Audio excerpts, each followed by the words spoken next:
Welcome back mga kaaldab. Ito na naman po ang inyong lingkod, si Mr. Destiny. At magbibigay po tayo ng pinakamainit na update po ngayon sa social media. Well, wala po ngayon si Mengay. Pero nakita nga po daw at naispatan si Congressman Arjo sa District 1 ng Quezon City. Hindi ko alam mga kaaldab kung simbahan nga po ba ito o sa labas po ng simbahan. Marami kasing nagko-komento na nagsisimba nga po daw talaga si Congressman Arjo, pero hindi nga po daw talaga naiispatan si Maine Paul Quezon. Pero ngayon may ebidensya na tayo at may resibo. Kasi nung una mga kaaldab, wala, kasi simbahan nga po yan. Hindi ka naman pwede magdala ng cellphone sa loob mismo ng simbahan habang may misa. Di po ba? Sinasabi ko lang po para klaro. Pero ngayon sigurado nasa labas na po at nakuna na nga po ng picture at nagpa-selfie na nga po. Pero ang tanong, asan si Maine Paul Quezon? Di po ba? Asan si Maine Paul Quezon? Simpleng tanong na hirap po silang sagutin. Simpleng mga katanungan na talagang mapapaisip sila. Di po ba? Tapos sasabayan ko pa, nasa South Korea na si Maine Paul Quezon eh. Di po ba? Nagmi-meet up na sila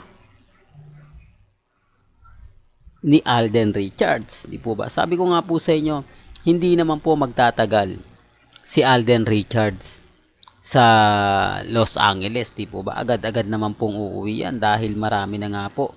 At sabi ko nga po sa inyo mga kaaldab, may mga bagay-bagay nga po na mahirap nga po talagang ipaliwanag. Mahirap po talaga magkomento, lalo na nga po kapag ang pinag-uusapan natin ang real life couple. Di po ba? Sabi ko nga po sa inyo, relax lang eh. Di po ba? Kampante lang po kayo. Huwag po kayong padadala sa mga sinasabi at pahayag po ng iba. Di po ba? Yan ang isa sa kagandahan nyo po sa channel ni Mr. Destiny. Lahat po ng mga latest, lahat po ng mga kaganapan, paborman o hindi, pagdating po sa channel ni Mr. Destiny, updated po kayo. Di po ba? Sa ngayon mga kaaldab, panalo na po tayo. Dahil, kumbaga patunay lang po yan na hindi nga po talaga kasama ni Maine Paul Quezon si Congressman Arjo. Doon pa lang masaya na tayo. Kahit ano po sabihin nila na ngayong Family Sunday, hindi nga po nakita, hayaan nyo na lang. Di po ba? Basta sa akin mga kaaldab, ang importante lang naman po, kung ano yung nababasa ninyo, napapanood, napapakinggan, relax lang. Di po ba? Hindi naman po tayo basta-basta magpapa-apekto sa mga sinasabi nila at pahayag po nila. Ang sa akin po mga kaaldab, lagi kong pinapaliwanag at lagi kong sinasabi, relax lang po kayo, kampante lang po kayo. Sa dami ng ebidensya at resibo ng ilalabas po natin, tayo naman po talaga yung wagi at syempre tayo po yung panalo. Pero bago natin ituloy itong magandang update natin, kung bago ka lang sa channel na to at isa kang true-blooded Altab Nation na nagmamahal kina Mengay at Isoy, tama po ang channel na pinuntahan mo, kaya consider na po kitang bagong subscriber. At huwag mong kalimutang i-share ang mga video po natin sa mga mami, sa mga titas at sa mga senyor. Ngayon mga kaaldab, tayo po yung wagi ha. Tayo po yung panalo. Bakit? Tayo po ang maraming update ngayon. Tayo ang pinag-uusapan at pinagpipiestahan. Binabasag po tayo na sinasabi nilang si Maine Paul Quezon hindi daw pupunta ng South Korea at si Alden Richards ay uuwi naman. Di po ba? Pero paano tong mga photos na kumakalat? Di po ba?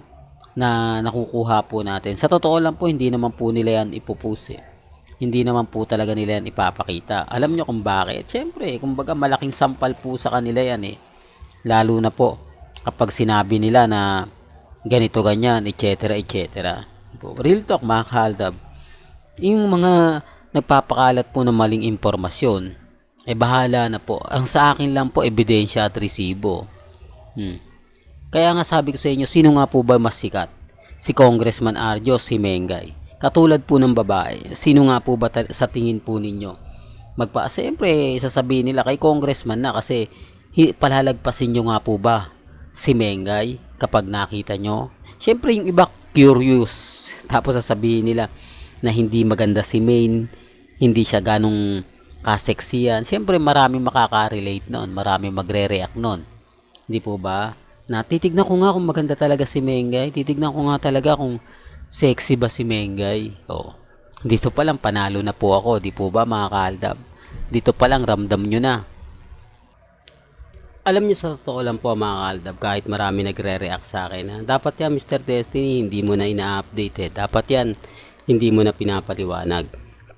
Pinapasikat mo lang si Congressman Adjo. Hindi po, binibigyan ko lang po kayo ng idea. Binibigyan ko lang po kayo ng mga update na kung saan napapakita naman po at ebidensya at resibo na rin po. Di po ba? Bagamat maraming ayaw, alam ko naman po yun. Pero kailangan nyo pa rin po makita, di po ba? Kung ano nga po ba ngayon ang totoong istorya. Kung si Main nga po ba talaga yung kasama niya. Di po ba? Kaya nga po pinapakita ko yan para makita nyo. Kasi ito, latest yan ha. Kita nyo yung itsura ni Congressman Arjo. Di po ba? May edad na talaga. Dito lumalabas na kung sino nga po ba talaga mas matanda sa kanila ni Alden Richards. Kung sino nga po ba talaga yung masasabi natin na di po ba, sinasabi ko lang po ito para lang po sa kaalaman ng lahat. Sinasabi ko lang po ito sa mga mami, sa mga titas, at sa mga senyor. Di po ba, bagamat maraming mga kwento, keso ganito, keso ganyan, okay lang po yan. At least, kayo na mapapaisip kung sino nga po ba mas matanda, at kung sino nga po ba talaga ang sa tingin nyong maedad na. Kaya nga po, pag sinabi nilang 5 years pa raw magkakaroon ng anak, common sense na lang po mga kaaldab. Di po ba? Oo, okay lang kay Mengay kasi wala pa siyang 30. Di po ba okay lang kay Mengay dahil bata pa po siya. Pero si Congressman Arjo, di po ba? Para lang klaro, si Congressman Arjo, sinasabi ko lang po ito para lang po sa kaalaman ng lahat. Sinasabi ko lang po ito para po sa mga mami, sa mga titas, at sa mga senyor na nanonood po at nakikinig po sa channel natin. Kayo na po bahala mag-react.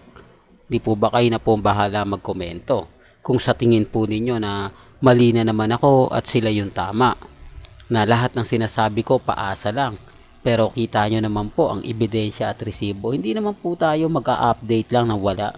Hindi naman tayo katulad nila na magsasabing hindi, magkasama si Mengay at si Congressman. Si Mengay nga lagi nagluluto, di po ba? Patunay lang po yan mga kaaldab na hindi nga po talaga sa Quezon City nakatira si Main Mendoza. Patunay lang po yan na hindi po talaga siya kasama ni Congressman Arjo. Huwag na po kasing ipilit, lalo lang pong nadidiin eh.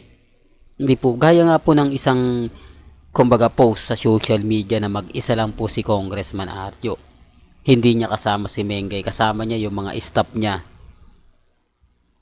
Di po ba?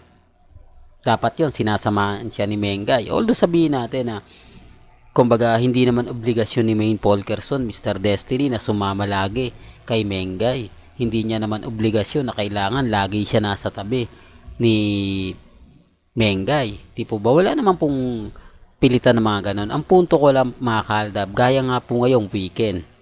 Di po ba? May misa. O di dapat sana naandun siya. Wala naman pong Itbulaga. Real talk mga kaaldab. Kaya nga po ang daming lapses eh. Ang daming sinasabi na tama naman si Mr. Destiny. May mga point na mapapaisip naman talaga kayo. Di po ba? Na totoo naman yung mga binabalita niya. Hindi lang talaga totoo naman po. Kaya kahit sino naman po nakakapansin eh. Kahit naman po sino nakakaunawa sa mga sinasabi ko eh. Hindi lang talaga nila gets o sabihin na natin na may mali sa mga sinasabi lagi nila. Hindi nila matarget na mag-post ka naman congressman, sama mo naman si Main para sa mga fans, para sa mga taong nagmamahal sa inyo, sa mga ganto ganyan. Di po ba? Real talk mga kaaldab. Kaya sabi ko nga po sa inyo, basag sila eh. Po ba? Wag na nga pong ipilit kasi may mga point mga kaaldab na lalo lang po silang natatalo. Hindi po ba? Well, hanggang dito na lang po yung ating latest updates. Kaya kung gusto nyo pa po ng pinaka-latest at sariwang update, abay tumutok lang po kayo dito po sa channel ni Mr. Destiny para updated po kayo sa mga latest at sa mga bagong video po na ilalabas po natin maya maya lang. Hanggang sa muli, salamat po sa panonood at pakikinig.